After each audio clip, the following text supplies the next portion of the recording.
Hi hello welcome back to our channel options master guide. நீங்கள் options மார்க்கெட்டில் success பண்ண நான் உங்களுக்கு கைடாக இருப்பேன்.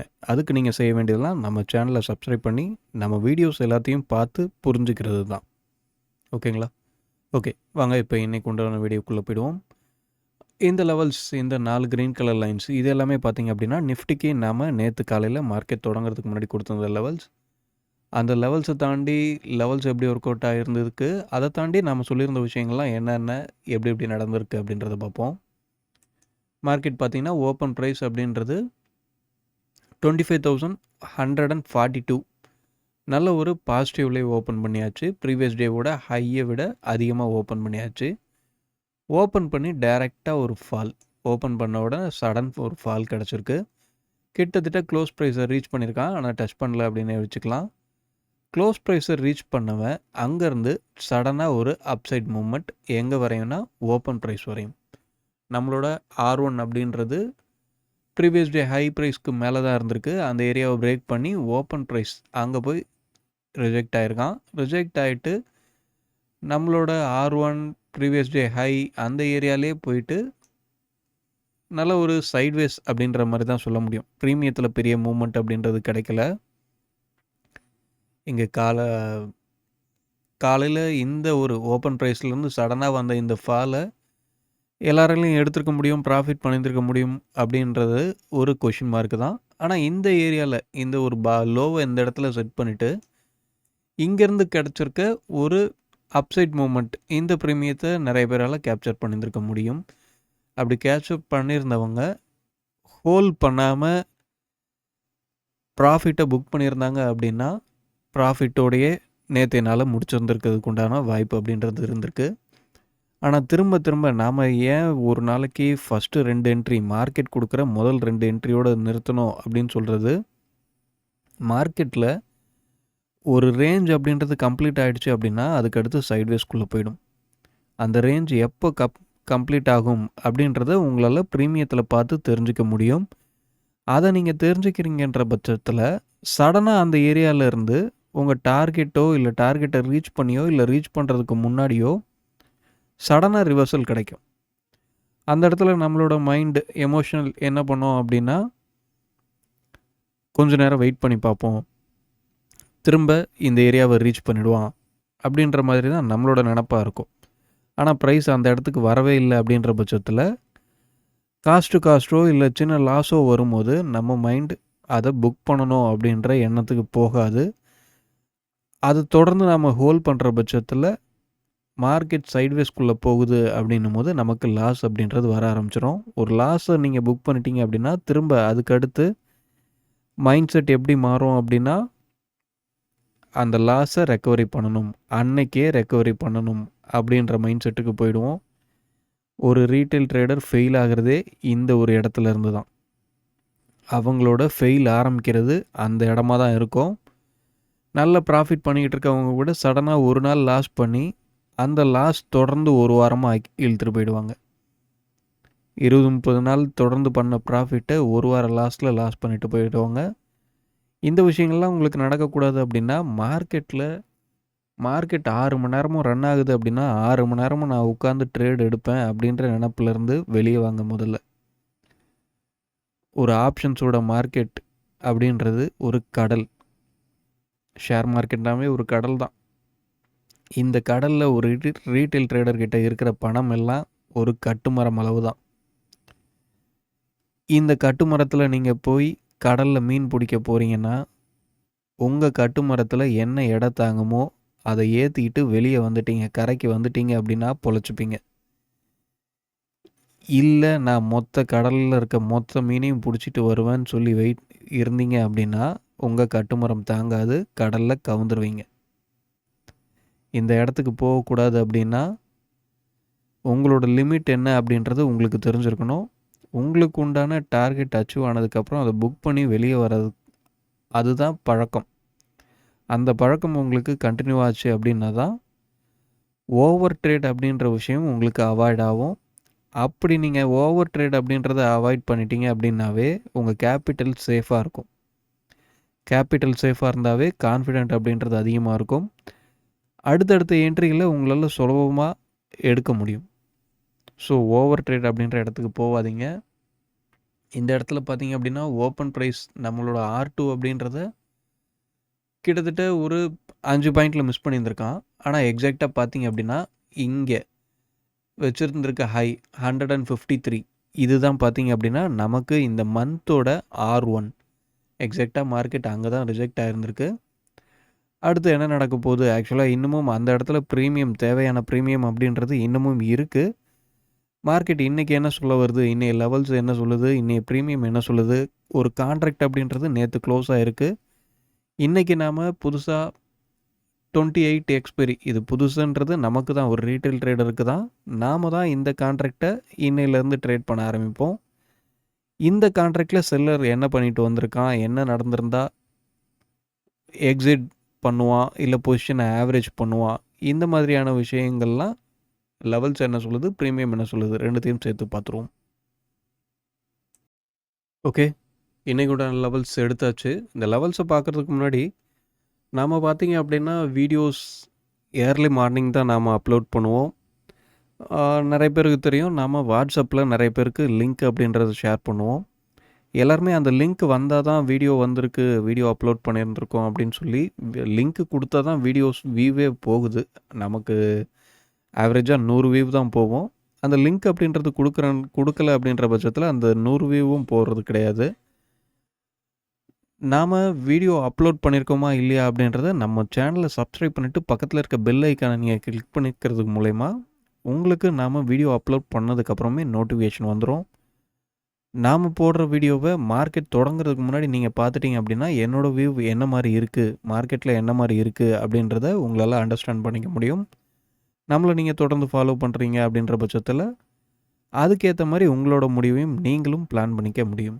ஓகேங்களா? ஓகே, இப்போது இன்றைக்கு உண்டான லெவல்ஸ் என்ன அப்படின்னா 25,261, 25,190, 25,054, 24,988 இதுதான் நாம் இன்றைக்கு உண்டான லெவல்ஸாக எடுத்திருக்கு. இந்த லெவல்ஸை தாண்டி ப்ரீமியம் அப்படின்றது பார்த்திங்க அப்படின்னா 25,100 எங்கே இருக்குது? ஓகே, இந்த ஏரியா 25,100. அதுக்கடுத்து பார்த்தீங்கன்னா 25,150 கிட்டத்தட்ட நேற்றைய ஹையும் அங்கே தான் இருக்குது 153 அந்த ஏரியா. இந்த 2500, 2550 இந்த ஏரியா எந்த மாதிரி பிரேக் அவுட்குள்ளே வருது அப்படின்றது தான் இன்றைக்கு உண்டான ட்ரெண்ட் அப்படின்றது முடிவாக வாய்ப்பாக இருக்கும்.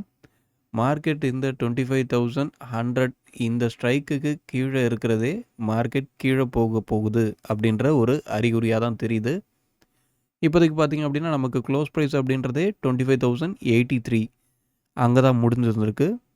ஸோ நமக்கு ஓப்பனிங் என்ன கிடைக்குது, ஓப்பனிங் கிடைச்சதுக்கப்புறம் மார்க்கெட்டில் ப்ரீமியம் எப்படி ட்ரேட் ஆகுது அப்படின்றத பொறுத்து தான் மார்க்கெட்டில் ஒரு ட்ரெண்டியான மூவ் கிடைக்கிறதுக்கு உண்டான வாய்ப்பு இருக்கா இல்லையா அப்படின்றது தெரியும். இதே மாதிரி 25,150 இதுக்கு மேலே நிற்கிற பட்சத்தில் மார்க்கெட்டில் ஒரு அப்சைட் மூமெண்ட் கிடைக்கிறதுக்கு உண்டான வாய்ப்பு அதிகமாகவே இருக்குது. ஆக்சுவலாக பார்த்தீங்க அப்படின்னா இன்றைக்கி ஒரு நல்ல மூமெண்ட் அப்படின்றத எதிர்பார்க்குறேன். இது இந்த 25,100 இதுக்கு கீழே இருக்குது அப்படின்ற பட்சத்தில் 24,800, 24,700 அந்த ரேஞ்சை ரீச் பண்ணுறதுக்கு உண்டான வாய்ப்பு அப்படின்றது கூட அதிகமாகவே இருக்குது. ஏன்னா ப்ரீமியத்தில் அந்த இடத்துல ஒரு கேப் இருக்குது. நீங்கள் ஸ்பாட்லேயும் அந்த இடத்துல கேப் இருக்கிறத நோட் பண்ண முடியும். ப்ரீமியத்துலேயும் அதே மாதிரி ஒரு கேப் இருக்குது. அந்த கேப்பை ஃபில் பண்ணுறதுக்கு உண்டான வாய்ப்பு அப்படின்றது அதிகமாகவே இருக்குது. இந்த ப்ரீமியம் நாம் எல்லாருமே நிறைய பேர் சொல்லியிருந்திருக்க வாய்ப்பு இன்றைக்கி மார்க்கெட்டில் நல்ல மூமெண்ட் இருக்கிறதுக்கு அதிகப்படியான வாய்ப்பு இருக்குது.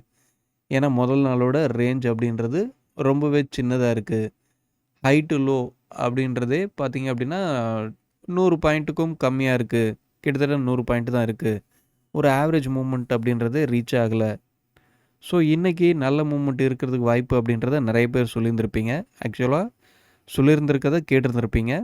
ஆக்சுவலாக நாம் எப்போவுமே ஸ்பாட்டை மட்டுமே பேஸ் பண்ணி மார்க்கெட்டை பார்க்குறது கிடையாது.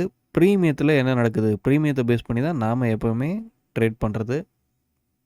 அந்த ப்ரீமியத்தை பொறுத்தவரையும் மார்க்கெட் ஒரு ஆவரேஜ் மூவ்மெண்ட் பண்ணுதோ இல்லையோ, ஆனால் ப்ரீமியத்தில் என்ன பண்ணோன்னா ஒரு 3 போட்டியாளர்கள் வந்துடுவாங்க.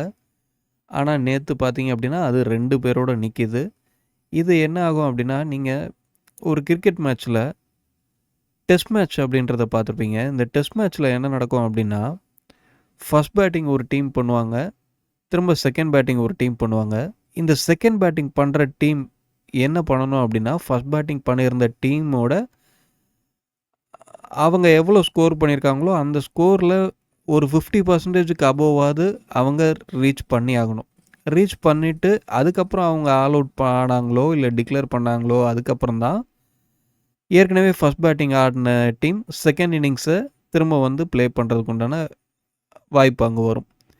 இப்போது செகண்ட் பேட்டிங் ஃபர்ஸ்ட் இன்னிங்ஸில் செகண்ட் பேட்டிங் பண்ண டீமு அவங்களோட ஃபர்ஸ்ட் பேட்டிங் பண்ணியிருந்த டீமோட 50% ஸ்கோரை கூட அவங்களால ரீச் பண்ண முடியல அப்படின்ற பட்சத்தில் என்ன பண்ணுவாங்க அப்படின்னா, திரும்ப தொடர்ந்து செகண்ட் இன்னிங்ஸை ஃபர்ஸ்ட் இன்னிங்ஸில் செகண்ட் பேட்டிங் பண்ணியிருந்த அதே டீம் செகண்ட் இன்னிங்ஸை தொடர்ந்து ப்ளே பண்ணுவாங்க.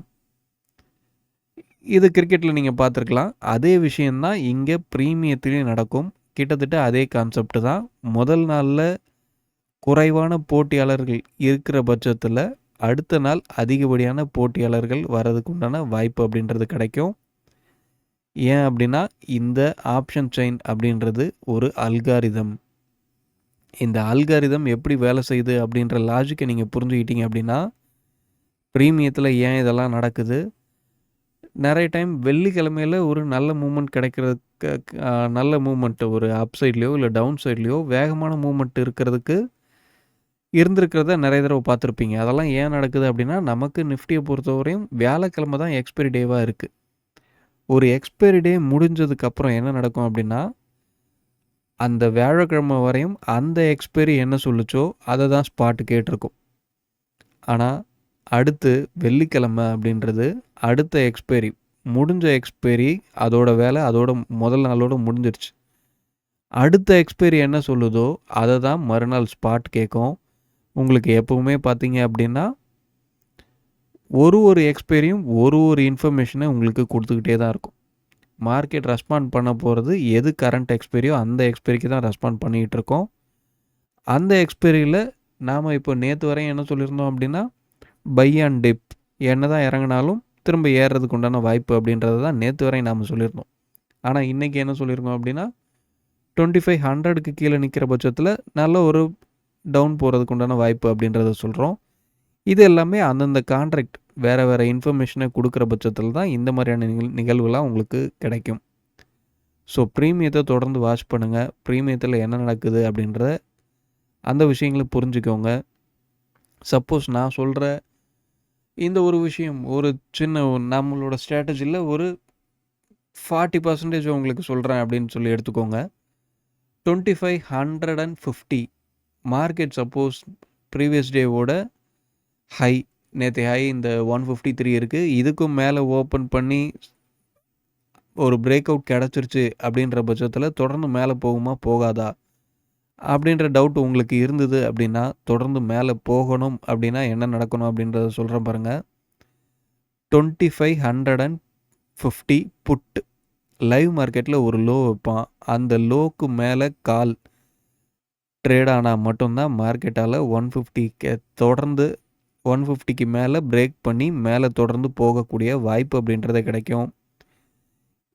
புட்டோட லோவை விட காலோட எல்டிபி கம்மியாக இருக்குது, 150ல் இந்த மாதிரியான விஷயங்கள் நடக்குது அப்படின்னா மார்க்கெட்டால் கண்டிப்பாக இந்த ரேஞ்ச் பிரேக் அவுட்டை சஸ்டெயின் பண்ணவே முடியாது. 150க்கு மேலே ஓப்பன் பண்ணியிருந்தாலும் கண்டிப்பாக அதுக்கு மேலே சஸ்டெயின் பண்ண முடியாது. அதுக்கு கீழே வர்றதுக்கு உண்டான வாய்ப்பு அப்படின்றது தான் அதிகப்படியாக இருக்குது. என்ன நடக்குது அப்படின்றத வாட்ச் பண்ணுங்கள். ப்ரீமியத்தை பொறுத்தவரையும் நம்மளுக்கு எப்போவுமே ஒரு வெள்ளிக்கிழமை எக்ஸ்பைரி டே முடிஞ்ச மறுநாள் நமக்கு ட்ரேடிங்கை பொறுத்தவரையும் ஏடிஎம்மில் ஆவரேஜ் ப்ரைஸ் அப்படின்றது 170 பாயிண்ட்டு பக்கத்தில் இருக்கிறது அப்படின்றது தான் ஒரு நல்ல மார்க்கெட், நல்ல ஒரு மொமெண்டம் இருக்கக்கூடிய மார்க்கெட்டாக நாம் எடுத்துக்கிறது. ஆனால் இன்றைக்கி பார்த்திங்க அப்படின்னா இந்த கான்ட்ராக்டில் வெறும்னே 120 பாயிண்ட் தான் இருக்குது. இந்த 120 பாயிண்ட் அப்படின்றது பார்த்திங்க அப்படின்னா கிட்டத்தட்ட செவ்வாய்க்கிழமையில் இருக்கக்கூடிய ப்ரீமியம். இன்றைக்கி தான் வெள்ளிக்கிழமைனா வெள்ளிக்கிழமை திங்கக்கிழமை 2 நாளைக்கு உண்டான ப்ரீமியம் அப்படின்றது ஆல்ரெடி டிகேல இருக்குது அப்படின்றது தான் மீனிங். ஒரு ப்ரீமியம் நல்ல டிகேல இருக்குது அப்படின்னா செல்லர் ப்ராஃபிட்டில் நிற்கிறதுக்கு தான் வாய்ப்பு. செல்லர் இந்த இடத்துல ப்ராஃபிட்டை புக் பண்ணக்கூடிய வாய்ப்பு வருதா, இல்லை ஆப்போசிட்டில் இருக்கிற செல்லர் அவன் பொசிஷனை எக்ஸிட் பண்ண வேண்டிய சூழல் வருதா? 2 பேரும் எக்ஸிட் தான் பண்ண போகிறாங்க. ஒரு செல்லர் ப்ராஃபிட்டை புக் பண்ணணுன்னாலும் அவன் எக்ஸிட் தான் பண்ணணும், லாஸை புக் பண்ணணும் அப்படின்னாலும் எக்ஸிட் தான் பண்ணணும். ஆனால் எந்த மாதிரியான இடத்துல அவன் எக்ஸிட் பண்ணுறான்? லாபத்தில் எக்ஸிட் பண்ணுறானா, நஷ்டத்தில் எக்ஸிட் பண்ணுறானா? அவன் லாபத்தில் எக்ஸிட் பண்ணானா அந்த ஃபால் அப்படின்றது டெம்ப்ரவரியாக இருக்கும். சப்போஸ் புட் சைடில் அவங்க ப்ராஃபிட்டை புக் பண்ணுறாங்க அப்படின்ற பட்சத்தில் அந்த இறக்கம் டெம்ப்ரவரியாக இருக்கும். ஆனால் கால் சைடில் லாஸ் புக் பண்ணுறாங்க அப்படின்ற பட்சத்தில் மார்க்கெட்டில் ட்ரெண்ட் அப்படின்றது கண்டினியூ ஆகும். இதெல்லாம் ப்ரீமியத்தில் எப்படி நடக்குது அப்படின்றத நீங்கள் புரிஞ்சுக்கணும் அப்படின்னு நினச்சிங்க அப்படின்னா கீழே தெரியுற இந்த வாட்ஸ்அப் நம்பருக்கு காண்டாக்ட் பண்ணுங்கள். நம்ம கோர்ஸோட டீட்டெயில் எடுத்துக்கலாம். நம்ம கோர்ஸ் அப்படின்றது அடுத்த பேட்ச் வர சண்டே 24 ஆகஸ்ட் அன்னைக்கு ஸ்டார்ட் ஆகுது. விருப்பம் இருக்கிறவங்க ஜாயின் பண்ணிக்கோங்க. ஓகே, நாம் திரும்பியும் சொல்லிக்கிறோம், இந்த லெவல்ஸ் எதுவுமே பை செல் பண்ணக்கூடிய ரெக்கமெண்டேஷன் லெவல்ஸ் கிடையாது. ப்ரீமியத்தை பேஸ் பண்ணி தான் நாம் ட்ரேட் பண்ணுறது. ப்ரீமியத்தை பேஸ் பண்ணி தான் இந்த லெவல்ஸ் எடுத்திருக்கு அப்படின்னாலும் இது எந்த ஸ்ட்ரைக்கை பேஸ் பண்ணி எடுத்திருக்கு அப்படின்றத நீங்கள் ஃபைண்ட் அவுட் பண்ணி அந்த ஸ்ட்ரைக் லைவ் மார்க்கெட்டில் எப்படி ட்ரேட் ஆகுது அப்படின்றதையும் வாட்ச் பண்ணுங்கள். வீடியோ பிடிச்சிருக்கோம் நம்புகிறேன். பிடிச்சிருந்தால் லைக் பண்ணுங்கள். ஆப்ஷன்ஸ் ட்ரேடிங் பண்ணுறவங்க நண்பர்களுக்கு ஷேர் பண்ணுங்கள். நம்ம சேனலை சப்ஸ்கிரைப் பண்ணி பக்கத்தில் இருக்க பெல் ஐக்கானையும் கிளிக் பண்ணிக்கோங்க. மீண்டும் அடுத்த ஒரு வீடியோவில் சந்திப்போம். தேங்க்யூ, பாய்.